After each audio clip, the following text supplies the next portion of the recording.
भांगी दिया जाइए कारण सेठे आड़ी बंद अच्छे नई पाखे एत दूर सेठा भागिनी सेठा भागीगला एटे हाराहारी 90,000 लोक जावासिया करती पशु पक्षी गोरु गाई बचती जानी शुणी वर्षक तले नमस्कार मु अछि सत्येंद्र मिश्र आपण देखुचंती कौशलमाटी.com K7 न्यूज उड़िया।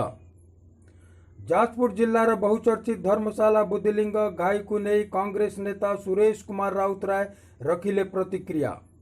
जाजपुर जिल्लार विभिन्न अंचल बन्यारे व्यापक क्षयक्षति होईछि। जाजपुर जिल्लारे विभिन्न अंचल रे एकाधिक घाई सृष्टि होइथिबा बेले धर्मशाला रे थिबा बुद्धिलिंगरु रमापुर ठारे होइथिबा घाई मनुष्यकृत होइथिबा हेतु जहाँकि चर्चार विषय पाल्टिछि। जहाकु नहीं जन आंदोलन सह राजनीतिक जोर धरिछि। यह सह बीजेपी और कांग्रेस सरकार को टार्गेट करिसंती।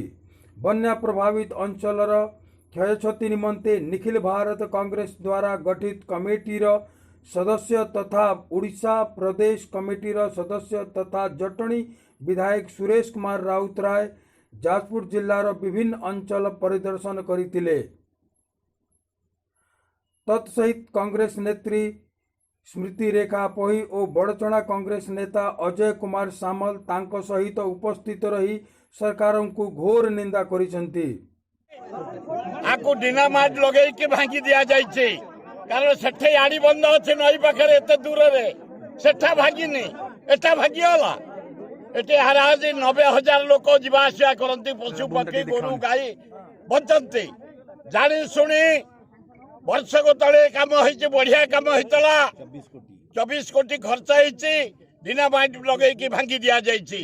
तेणु सरकार गोटे 2 जणिया 50 टंकिया केस करछिन अलाजुक सरकार नवीन सरकार आमे जोरे डिमांड करछु सीबीआई इनक्वारी करा जाओ ए केमिति भांगिछि डिनामाइट लगे भंगा जाइछि ना नहीं इनक्वारी करंतो एवं मामू भणजा तेरे इनवॉल्व गोटे 14 वर्ष गोटे जई रही इनका 20 वर्ष है तेणु इनक्वारी करके दंड विहित दंड दि जाऊ जई अच्छा से मामू आ भणजा किए तुम जान तुम फेड़ौच ये गोड़ी माटी कहते जनसाधारण कहते आदिवासी हरिजन आरंभ कर जनसाधारण चाषी कहते युवक वयस्क कहते ना खाली खोली कहबू मामू भणजा भांगी छंते डिनामाइट लगाई के सीबीआई इनक्वारी करा जाओ दंड कर दिया जाओ ये होचे हमर दाबी। जातीय कांग्रेस सोनिया गांधी राहुल गांधी प्रियंका गांधी अन्य जगह जो विभिन्न स्थान रे घाई अन्य जगह मनुष्य अन्य जगह भी नेचर भांगी आम जटनी पाखे तिरिमल नेचर भांगी कणास पाखे नेचर भांगी प्रबल पानी एटे मनुष्यकृत भंगा डिनामाइट भंगा पैसा खाया पाई एठी करा जाइछि।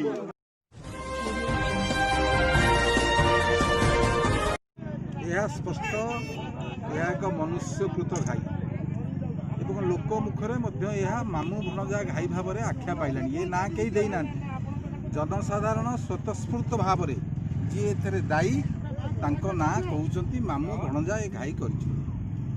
खाली धर्मशाला नुह जाजपुर जिले में जेते घाई होइछि सबु घाई आइदर मनुष्यकृत और सरकारी उदासीनतार होइछि निम्नमानर निर्माण कार्य किंतु ये जगह धर्मशाला व्यतिक्रम होची डिनामाइट लगे घाईटी कर दिया जाइछि।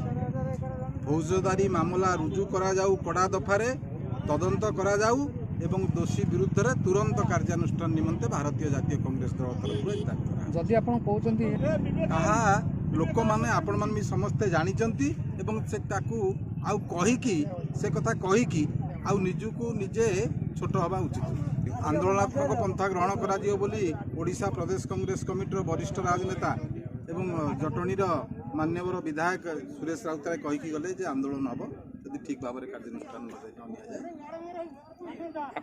भुवनेश्वर वरिष्ठ संपादक और सह संपादक दीप्ति रंजन कानूनगोंग का रिपोर्ट। बुधवार एक गुरुत्वपूर्ण पदक्षेप रे केंद्र कैबिनेट घोषणा करिछि जे जम्मू काश्मीर रे वर्तमान 5टी सरकारी भाषा रहिबो, जहाँ उर्दू को 131 वर्षर राजत्व को एही अंचल रे एकमात्र सरकारी भाषा भाव में समाप्त करिबो। ए पर्यंत उर्दू जम्मू काश्मीर रो सरकारी भाषा एवं काश्मीर को एक आंचलिक भाषा भाव में मान्यता दिया जाइछि।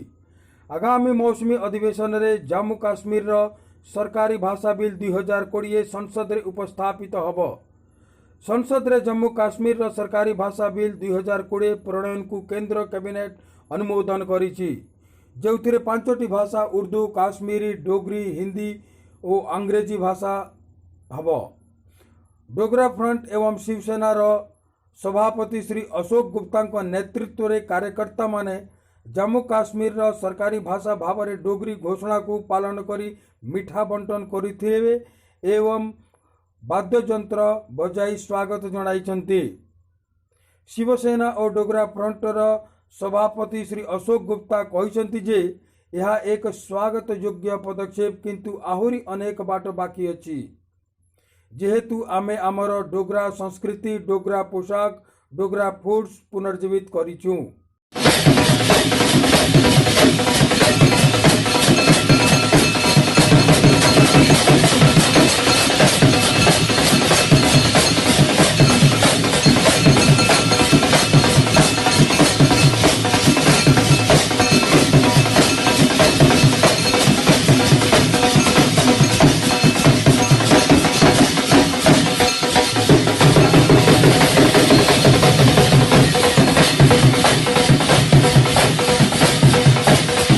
मिले डोगरी का दबदबा जो कश्मीरियों का था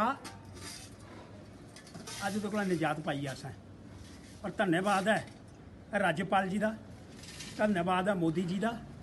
इन्नी देर बाद एक जश्न का मौका मिले। अज घंटियां बजाने का दिन है, लड्डू बंडने का दिन है। अज तो समझो कि खुशी मनाने का दिन है, और वो खुशी मना करके हम इजहार करने का प्रयास करना चाहते हैं कि आज जश्न का वातावरण है, और उस जश्न के वातावरण के अंदर डोगरी साड़ी माँ, हिंदी साड़ी दादी। इस करिए माँ थाए माँ ते दादी थाए दादी। जम्मू काश्मीर रजनीश परिहानंग को report. Thanks for watching. Drop a like, leave a comment, and don't forget to subscribe.